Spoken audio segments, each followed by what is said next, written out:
Hello everyone, good morning সকলকে। সবাই কেমন আছো অবশ্যই কমেন্টে আগে জানিও। আর তোমাদের ওখানে শীত কেমন আছে সেটাও কিন্তু জানিও। আর এই আমাদের ছাদ বাগানের লাল গাছটায় দেখো কত সুন্দর ফুল ফুটেছে। আর এখানে কিন্তু দুটো গাছ আছে, দুটো গাছ মিলে বেশ খানিকটা ফুল ফুটেছে।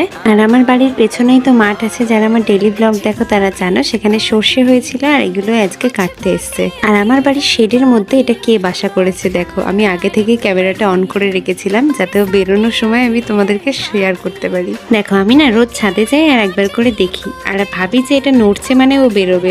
আর আমি ঠিক তখনই ক্যামেরাটাকে অন করেছিলাম, তোমরা দেখতেই পেলে কে বাসা করেছে। তারপর আমি গেছিলাম দুধ আনতে, আজকে যেহেতু সোমবার ভোলে বাবার মাথায় জল দেব।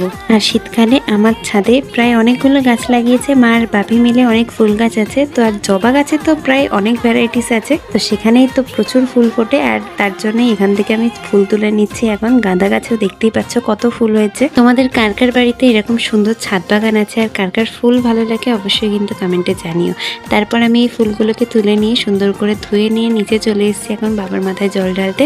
আর আমি জানো তো খেয়ালই করে নিচে বলে বাবাকে যখন জল ঢালছি তখন দেখাই যাচ্ছিল না। তো যাই হোক, কি আর করা যাবে। তো এরপর আমি ঠাকুরকে জলটা দিয়ে নিলাম। তো পুজো দিয়ে কমপ্লিট করে উঠে এখন আমি বসে গেছি কুল খেতে। আর বাপি অনেকগুলো টক কুল এনেছিল আর আমার এগুলো বেশ ভালো লাগে, খুব একটা টক না বাট মিষ্টি মিষ্টি টক টক বেশ ভালো লাগে খেতে। আর এই বিল্লিটা দেখো, ও মেবি প্রেগনেন্ট, তো কিভাবে শুয়েছিল আর দেখছিল।